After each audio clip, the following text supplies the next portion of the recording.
The morning of December 16th. It was cold. I mean, colder than cold. So cold that it wouldn't be out of place to see a woolly mammoth with a snotty trunk walking down the street.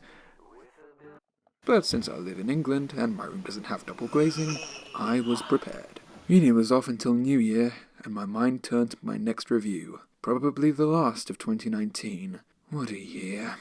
I met some great people and did some fun reviews, but my productivity had been about as good as Valve's. I went on the trip of a lifetime to Uganda to study wild chimpanzees, right before they decided that people like me deserve to die just because we find men attractive. Although since I'm bi, would that make me only half dead? I'd seen some of my favourite films of all time, and most of them treated my emotions like a punching bag. Politics were... no. And I went back and watched one of my old favourite anime with my littlest sister, only to find it had aged about as well as medieval milk. What a damn year. If I wasn't so unpracticed in my magic, I'd try and rewrite it. Just a snap. In fact, could I? But then I remembered. I'd rewatched an anime I'd loved as a teenager, even more than a fairy tale, but one that had turned out stood the test of time. The Melancholy of Haruhi Suzumiya. A lovable snarker having to play to the whims of an unaware teenage god with a cold alien, an adorable time traveller, and a well-mannered esper. Snark and hijinks followed as to be expected, including time travel to help a younger friend graffiti a school field, almost getting knifed by an insane alien robot, and making a crappy student film where all the bad ideas become reality. Even though some of its ideas were beyond insane, it was effortless fun that lit up every day, except when that day got repeated 8 times. It was sublime, well written, and excellently acted in 2 languages, a series as godly as its protagonist. Not to mention a nice reminder not to take rewriting the fabric of reality lightly. But then, fate had to take that fun and sour it. A couple of months after my little trip down memory lane, a fire broke out at Kyoto Animations. Some of the geniuses who made one of my favourite shows died in the place where they created it. But that gave me clarity to give this crazy, inconsistent, depressing year a good end. Greetings, elves of the interweb, I'm Parax11, review for the good, the bad, and the underrated.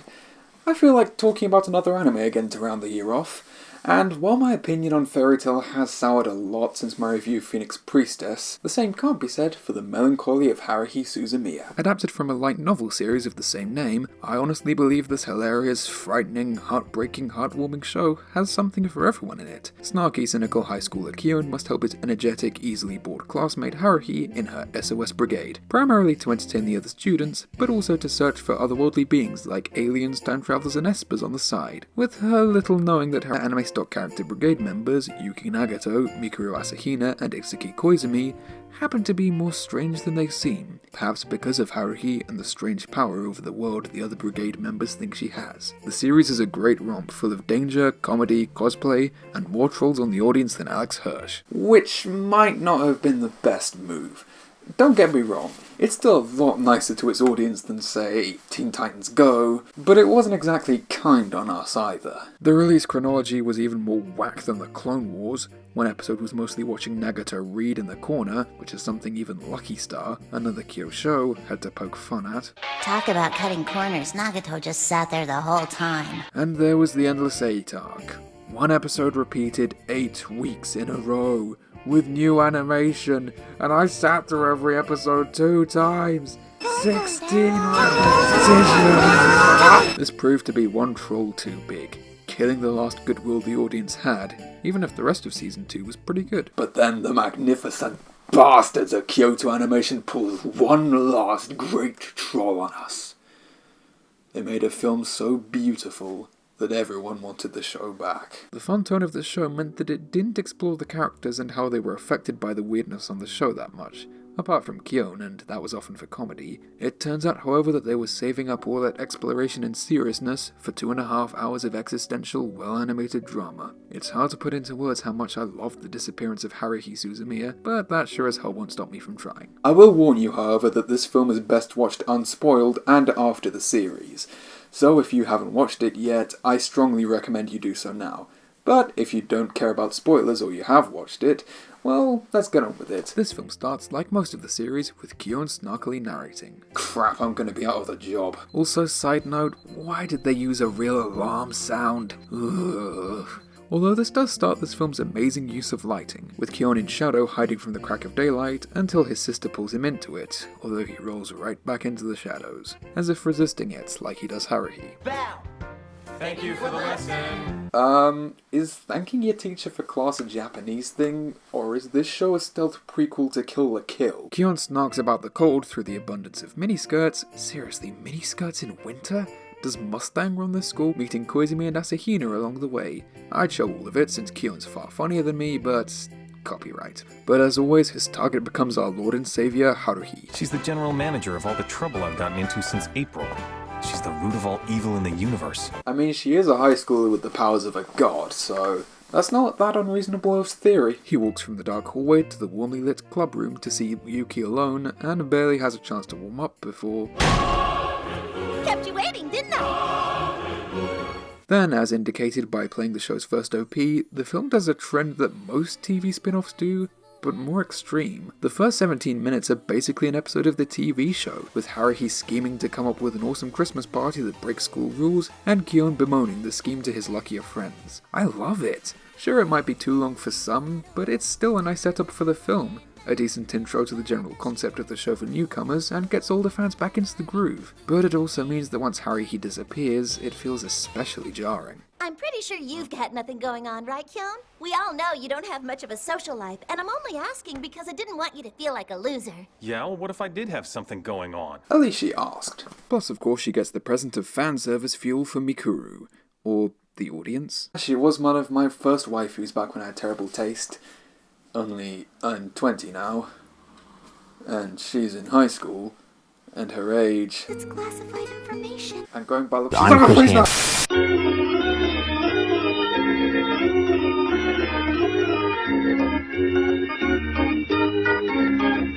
Outside, Koizumi states that the number of closed spaces, disruptions in reality containing giant monsters Haruhi creates when she is unhappy that the Espers have to fight, have gone down since she met Kyon. She's changing for good with baby steps. And it's obvious that everyone around her is also changing for the better. I'm talking about you and me and Miss Asahina. And probably Miss Nagato too. Change can go either way. It's a nice setup for Kyon's It's a Wonderful Life arc later in the film. Okay, come in! What are you doing, you pervert? I've died and gone to heaven. Mikuru being forced to wear skimpy outfits even though the show acknowledges that it's creepy. Yeah, when I said that Haruhi held up, I didn't mean all of it. The next day, Taniguchi brags about having a date while the party's going on, gives us the most punchable face this side of Logan Paul, and... Hanging out with your freaky friends at school on Christmas Eve? Man, that's what losers do.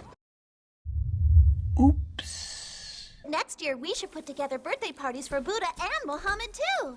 We gotta keep things fair and square. It's sort of insincere throwing birthday parties for folks you don't believe in. I don't know, I think it's kind of considerate of her fellow underrated deities. Honestly, I think every crab should have a shell you can eat. I mean, it's called evolution, and that would be the next logical step for them. Even though I'm pretty sure Darwin's rolling in his grave. Kyon has to go buy tinsel as per his role of SOS almighty janitor / errand boy. For a prologue, that was way too long, I know. Lies! Every part of this film's length is perfect. Or I'm an overly nostalgic fanboy who looks too deeply at all of its symbols and character work.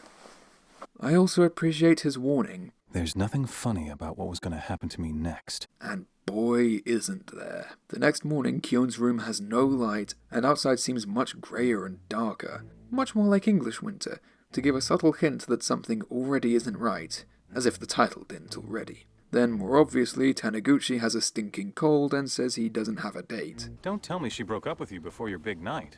Seriously, guy, what the heck are you talking about?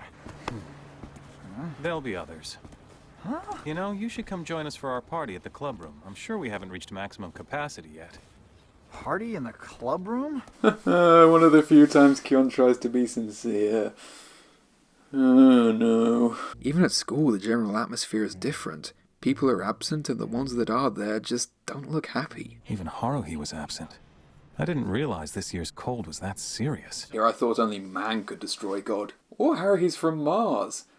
She and Nagato might have more in common than we thought. Look Looks like she's absent today. Who's she, the Yandere AI's mother? His smaller, geekier friend Kunikida likewise says he doesn't know about the club party, and Kyon starts to realize that something really isn't right. It feels realistic as he slowly pieces it together, but his shocked reaction hits quickly.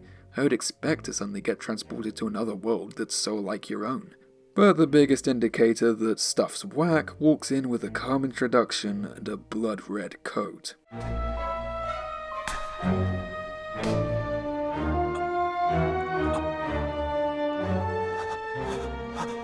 What's the matter?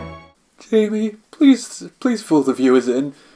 I need to take a quick break. Of course, B-Man.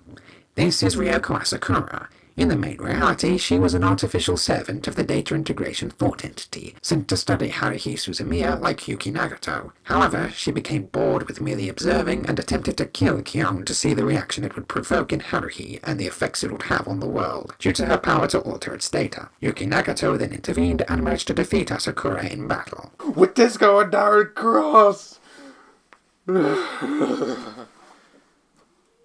So needless to say, Kyon's not doing so well seeing his would-be murderer right in front of him. I hope you don't think I'm contagious, because I promise I'm not.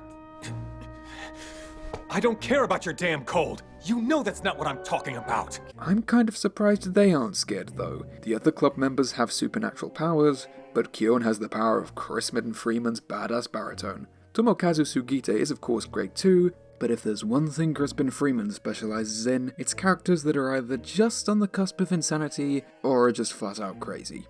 And he really gets a chance to show the range of Kyon's unhinged stress and despair in this film. But an even bigger penny's about to drop. Haruhi sits here!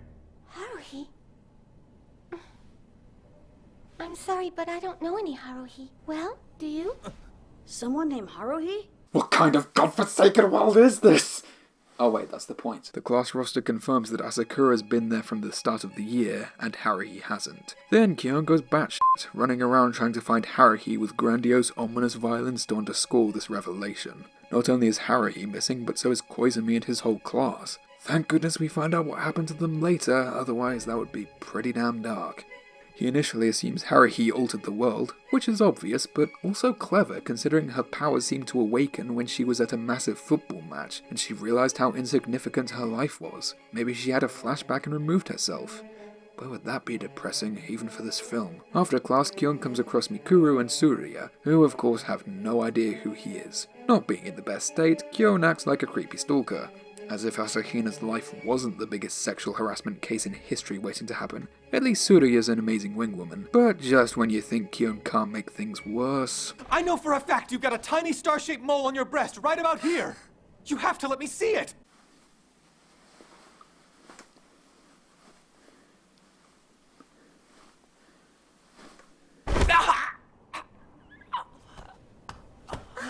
If only being a smart translated to actual smarts, eh? But Kyon gets smarter by checking his phone, even if Haruhi has no number. So he goes to the club room to find it as he first did. A dingy literary club with Yuki Nagato sitting alone, except... Why is she wearing glasses? And why is she looking at me like that? Is it even legal for a character to be that cute? He recaps how she's an alien robot, how she saved him from a yandere robot, fought a giant cricket, experienced 15,000 repetitions of a time loop, fought giant monsters in a robot that... Oh, I'm sorry, I'm getting a bit mixed up. That's Koizumi's job, and he doesn't need a robot to do it. But of course, Nagato only knows him as a student, and this is the first time they've talked. Of all the characters, she's the most different, being shy, uneasy, and emotional, even if she's still quiet, intelligent, and unbelievably awkward. Not that this is much comfort to Kyon. Come on, try to remember! Everyone we know changed between yesterday and today! Haruhi's gone, but Asakura's here! You know who's responsible for it, don't you? Bad touch! Bad touch! Stranger danger! Kyon's creepy scenes are really unsettling, but that is the point. It shows how someone in this situation would come off as kinda creepy, as well as emphasizing his loneliness. It is just a good thing that they only pushed this in these first scenes of him in the other world, before it got too unsettling. If this is someone's attempt at trying to drive me crazy, it's working. Man, is it working. However, he does notice that the room has a computer, just one with no information about the SOS Brigade or Haruhi, even if some of the only light in the room, hitting it and Yuki, hints at their part in this mystery. Even more cross than before, he leaves, but is stopped by shipping bait. Take one, if you want. Back home, Kyon has to check if his cat can't talk. Oh yeah, he got a talking cat, in case you hadn't already realized how amazingly weird this show is. I know I told you before that you should never ever talk, but I'm revoking that order. I'm a talking cat, but I can only talk to a person once. Assured that there's no weirdness in the world, Kyon has the realization that the everyman has become the fish out of water. Waking up with light in his room that it seems he can only glimpse at, we get a cryptic talk from Asakura. You know, just because your eyes are open, that doesn't necessarily mean you're wide awake.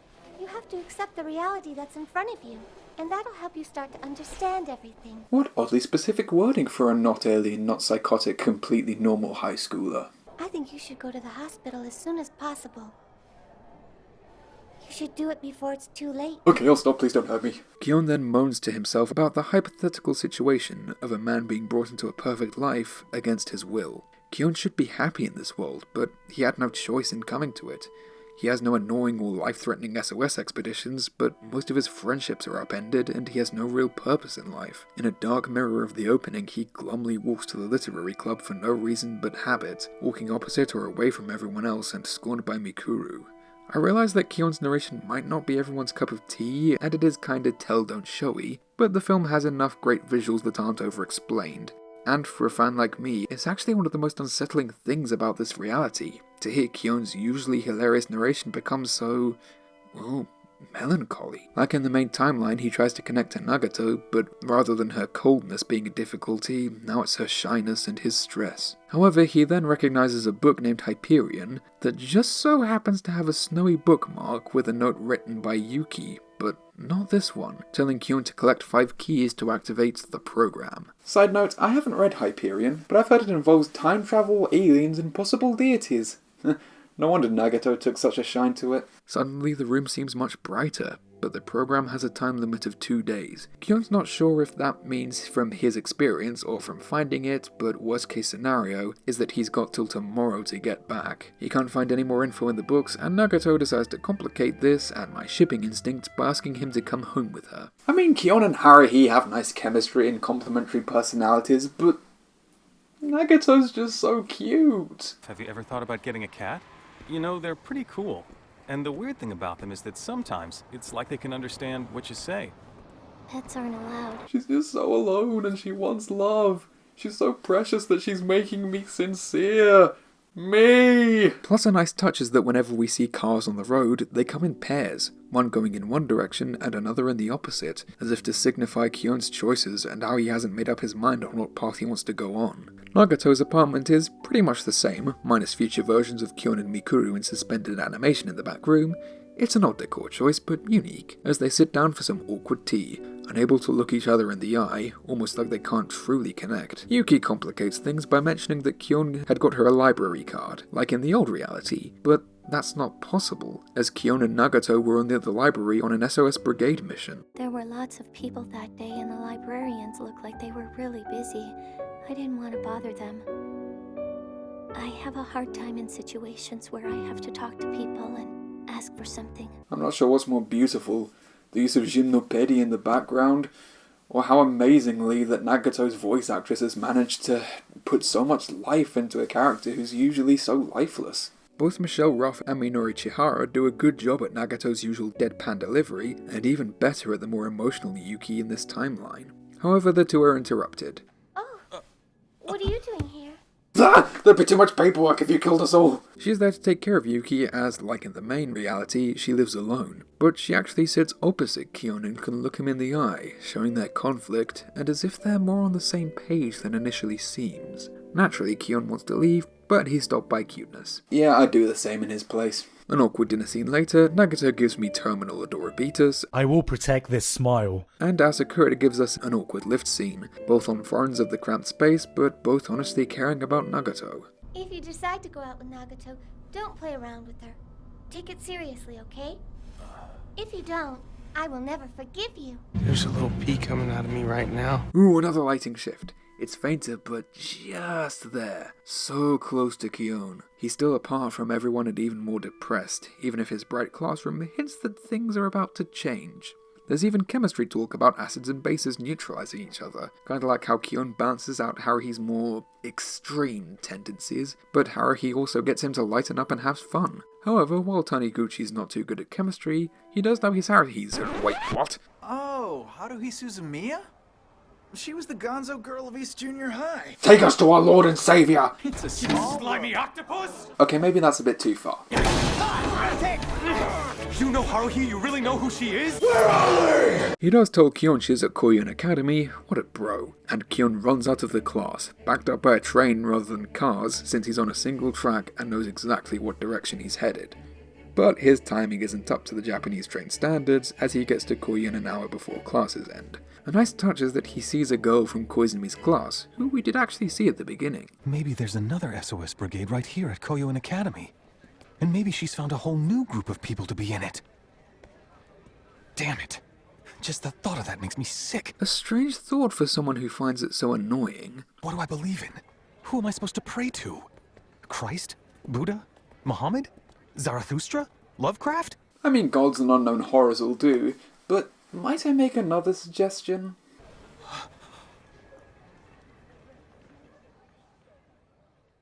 Kyon's overjoyed, and suddenly the grey world he's in seems brighter, with the overwhelming music becoming lighter. That is, everything's brighter except Haruhi herself. She seems bored and drained, nothing like our version, with not even her weird transfer student cheering her up. It really adds to Koizumi's comment about making Haruhi better, as this melancholy girl is just like she was before the SOS Brigade. Kyon manages to get in front of her and, well, considering she doesn't recognize him and Itsuki hasn't heard of the organization, guess how well it goes. Haruhi!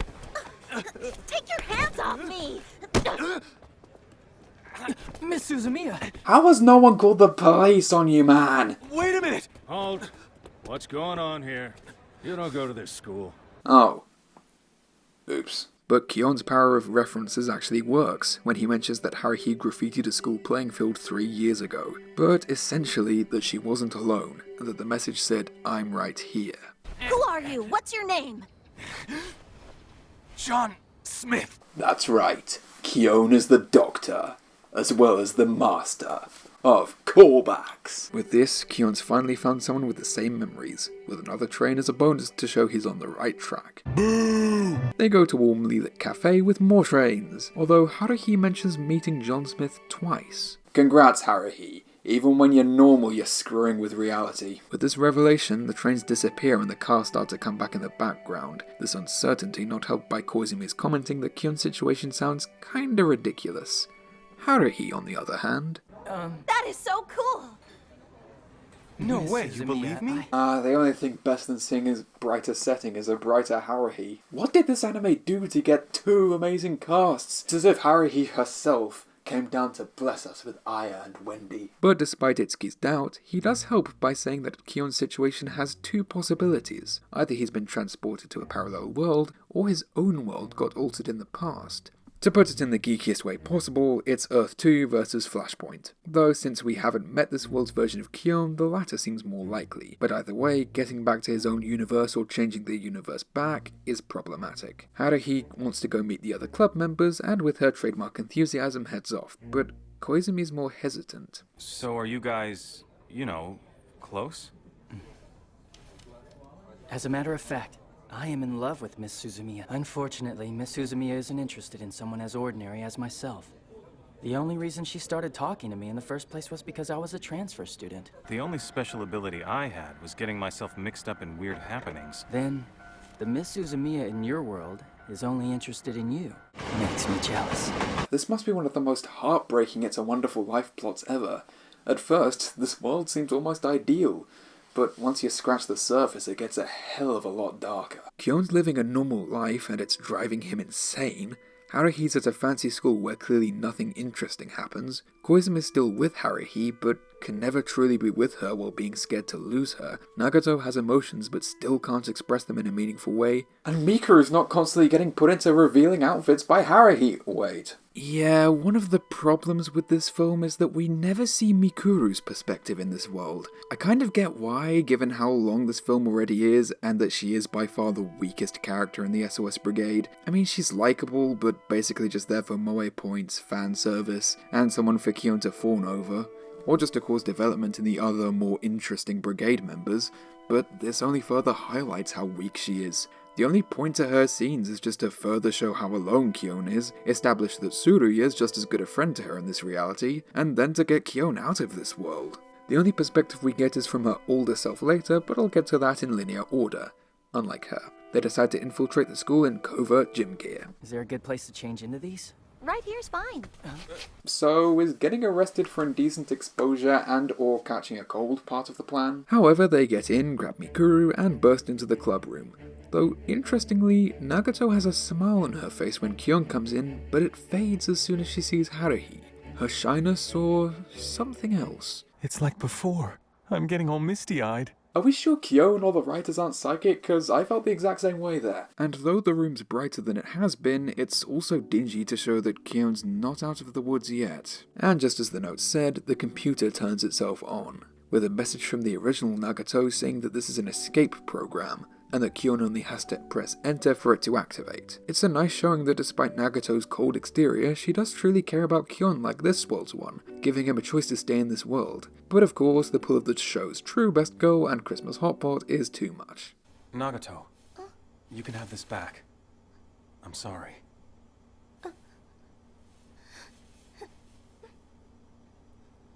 Okay. Never's just giving back a form been so sad. Even if Kyon tries to soften the blow by saying he's a member in his world, but he's a member of the SOS Brigade. He's Haruhi's, not Nagato's. And so he presses enter, the room dissolving into a jumble of previous lines and train visuals, but... I will never forgive you.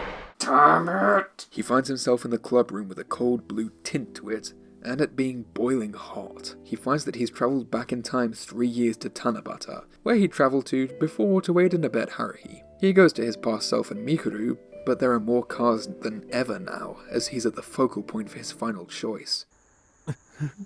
Wow, this is making me jealous of myself. It would be nice, but back then, or now, I didn't meet another version of me.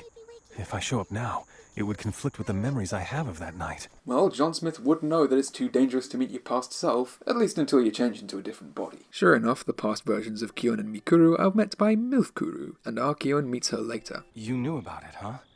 Then the night of Tanabata 3 years ago, that was your doing? 'Cause if it was, then you must have given the teenage Asahina the order to come here. Well, of course a time traveler would live such a weird paradox. It's here where she both confirms that the world Kyon found himself in is an altered timeline, that Haruhi actually wasn't behind the alteration to the world, and mentions that although all her antics with Haruhi seemed like a pain at the time, she looks back on them fondly. It is a bit iffy given just how poorly Haruhi treated her.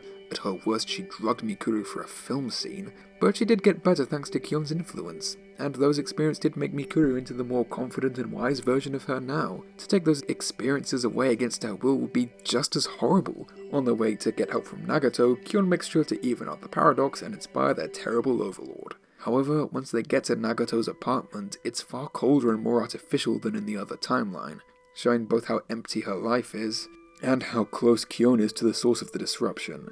She reveals that reality's data was altered by a being harnessing Haruhi's power, major yikes, on December 18th for a year back, and comes with a data correction program to restore reality. You must inject the correction program into the one who altered space-time. I mean, what if I stuck him in the wrong place with that? What if the one behind this all is an anti-vaxxer?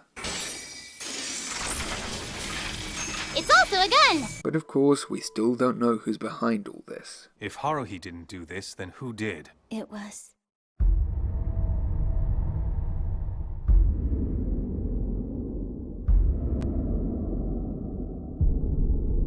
Damn you, faulty volume and anime lip flap! Even if Junmyo Pedi coming back makes it a little obvious. After a nice nip from Nagato to give them protection against the space-time disturbance, and totally not to imply a deeper connection to Kyon, they go forward to December 18th and find the culprit, Yuki Nagato. What a twist! This twist works on basically every level. A more powerful Jinopedi comes in as she alters the timeline, as if to signify her power and tiredness of her life. The past Nagato warned Kyon of an error data building up in her, stress from Haruhi's hijinks, all the weirdness that occurred because of her, and not having the emotions to fully process everything. While us viewers had to experience 8 repetitions of the frustrating time loop, Nagato experienced all 15,000, so no wonder she went nuts. Kyon even lamenting that for all the times Nagato helped him, he just moaned about his own plight, and throughout the series and film was focused on himself. That may be an alternate interpretation of why her smile faded when she saw Haruhi again. Sure, maybe she didn't have her memories, but even subconsciously realized that Kyon still didn't truly know how she felt. Honestly, first time watching this, I thought the culprit was Mikuru, given all of Haruhi's more obvious mistreatment of her, as well as her time travel capability. But Koizumi's jealousy of Kyon made them both effective red herrings, not to mention the last thing Kyon heard when travelling back here was... Makes me jealous. Which is also a feeling probably reflected by Nagato given Kyon and Haruhi's closeness. But still, I overlooked her just like Kyon. Even with her power to warp reality, it just never seemed she was capable or willing to do something like this. And it's no wonder that a desire for a happier life coming from such a twisted place ended up creating such a screwed up world. So Kyon's facing his choice again, the altered world or the original. Even after all this, after clicking enter, he insists he's sick of Haruhi's nonsense, which he calls himself out on it. It's question and answer time. It's an important question, so listen up, okay? And I want an answer. Ready? So I guess Nagato's not the only one going screwy. But that's basically the only joke I have about this scene. It's easily my favourite in the film and practically perfect. Narratively, it would have made more sense closer to him leaving the other reality, but thematically, it's an amazing climax. The visuals, Freeman's performance, and Kyon having to confront his own choice. He literally faces himself and is caught at train gates, finally in just one direction with no way back. He gets crushed by Haruhi's presence and tossed out of the club room, only to find himself alone, with just Nagato holding him back from going through. His other friends only present as snowmen, looking like the people in the other reality but being just shells of them. No distractions, no snark, just one young man's bewilderment at his own choices, and finally... Time to answer the question. Don't you think Haruhi and all the weird things she made happen were just a little bit fun? Spit it out! Of course it was fun! And I loved every minute of it! Don't go asking me stupid questions that are so obvious! He overcomes his doubt and acknowledges that all the nonsense was so much fun, and that it's his choice to stay. So despite Nagato clinging to him, he goes on through to face Haruhi and make sure to make her and all the other brigade members' lives better, like he already had been. And it's kinda hard not to relate here. For all of the missteps or faults or times I felt like Haruhi was trolling me, it's still one of the most fun shows I've ever watched, and I wouldn't trade it for anything. Except maybe Season 3. So now he's back on the empty road. The difference is that he tries to get Nagato to change reality back herself, considerate of her feelings. Even if she doesn't seem to understand, he has to make his own choice, and live with it. Kyon, watch out! Huh?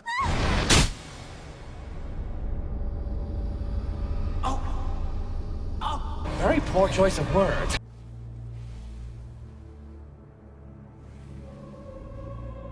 I could never ever let you hurt Miss Nagato.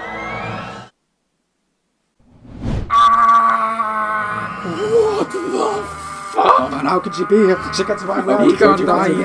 Please don't. He hasn't kissed Harry in his reality yet. I mean, he didn't lose in a reality. He was a kill.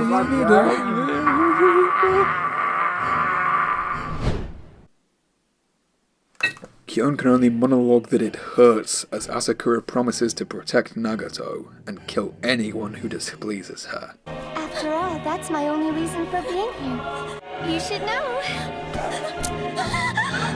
This is exactly what you wished for, isn't it? Lady, you've one-upped all of Haruhi and Kyon's creepy scenes in this whole series in less than 10 seconds! He assumes she's a product of Nagato's abnormalities, a twisted protector of her would-be perfect world.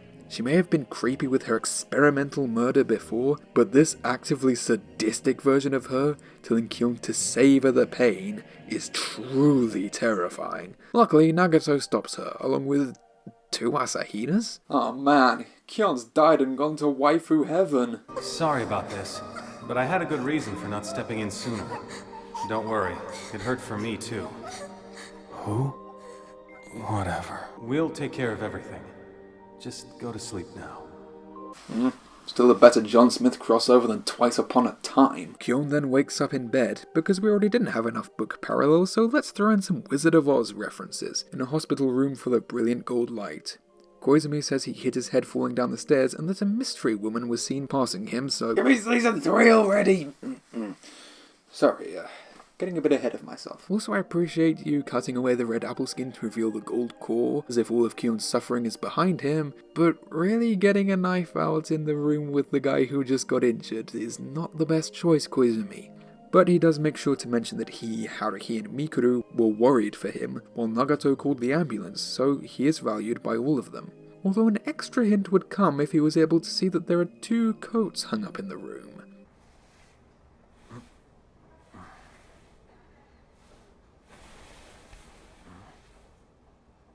She's been here the whole time. For 3 days. She does care. My shipping was not in vain. Also, best sleeping bag animation, 10 out of 10. Let me know when you're gonna wake up before you wake up. You can't expect a girl to just get up and be ready like that. Only that would take more screwing with the timeline, and I'm pretty sure reality is in an even worse state than Kyon at this point. With some typical tsundere blushing and admitting that she does care, I ship it. She also makes sure to let Kyon know in her own style that he'll have penalties for the injustice of getting himself hurt. I'm talking fines here, fines! Plus back pay! That sounds reasonable. Do you have any suggestions for how I'm going to pay off this debt? Oh boy, that smile and laugh combo is almost as scary as Asakura. But after Haruhi makes everyone feel glad for her being back, Kyon goes up to the cold blue roof to make things right with Yuki. He apologizes to being even more uncaring than her exterior would suggest she was, even if she admits responsibility for everything, and that she would have done this even if he checked on her. With his apology, she's brought into the light. Yuki. Means snow, doesn't it? Something so cold, but give it time and something comes flowing. Water from the snow and emotion from the girl. She reaches out to the falling flakes, clearly trying to feel something from it, but not understanding. Her silence in the score is absolutely heartbreaking, but the data integration thought entity isn't satisfied with reality being repaired, considering taking away Nagato. And you can tell him to go to hell! Kyon finally promises to do something. If Yuki goes, he'll make sure to let Haruhi know. I'm John Smith. He'd get her to remake the world again and make sure to preserve it and Nagato. Even though Haruhi has amazing power with no control, Kyon knows just how to motivate it, and now the heart to do so if need be. Unlike the entity who just plopped down Nagato with an incomplete personality, while Sakura was a popular, well-adjusted girl, either to get Haruhi's attention or simply because it didn't care, making it just as responsible for the situation as Kyon or Nagato. So both of them are in the light, and as the scene fades out, the snow keeps falling, showing that she is safe. On December 24th, Kyon walks to school brighter than ever before in mood and with the lighting outside. However, he's still partly in shadow as what he's been through is weighing heavily on him, even if he's assured and that he's no longer just going to sit by. And just like the other subordinate members of the SOS Brigade, I am an active protector of this world. John Smith would be proud. So while he still has to go back and save himself, for now he's content just to go to the Christmas party and enjoy some hot pot with Haruhi. However, after the credits we see Nagato at the library, reacting to 2 kids getting a library card.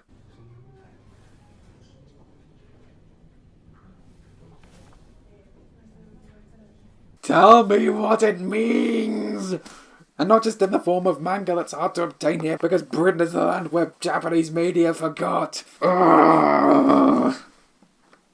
So it's a good thing that on its own, this is a contender for my favourite anime film of all time, up there with Spirited Away, Akira, and the Cowboy Bebop movie.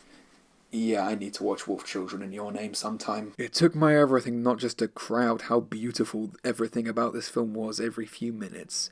The acting, animation, symbolism, score, and storytelling are all masterful. The stark contrast between the show's and opening's more irreverent tone and the film's incredibly dark and somber mood is jarring, but in the best way possible, setting itself apart and showing actual consequences to both Haruhi's powers and Kyon's apathy. Speaking of which, the legitimate development it gives to Kyon and Nagato is incredibly satisfying, giving dimension to these already fun characters in very unexpected ways, so that in the end it feels like we went through something legitimately life-changing with them. Though all the suffering does help, so that when Kyon both finds Haruhi in the altered world and in the hospital, showing that she is a good person who cares about him, it's a massive relief. The overt parallels or twists to It's a Wonderful Life feel natural, also having shades of A Christmas Carol, with Kyon's lightening up after seeing views of his past and possible future, making this also one of my favourite Christmas films. My only real gripe, besides Mikuru's iffy characterization, something it inherits from the series, is that it hasn't had any follow-up, at least in animation.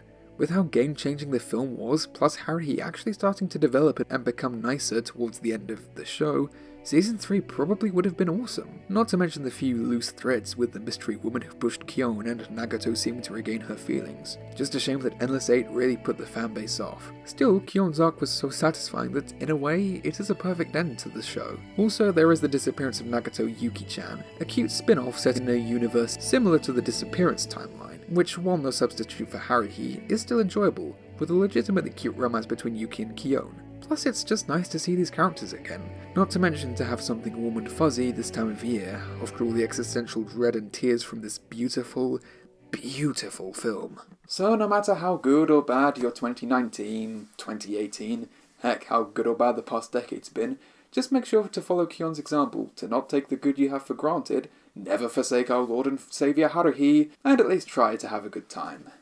I'm Parex11, and I hope that you all have a happy holiday. Thank you for watching.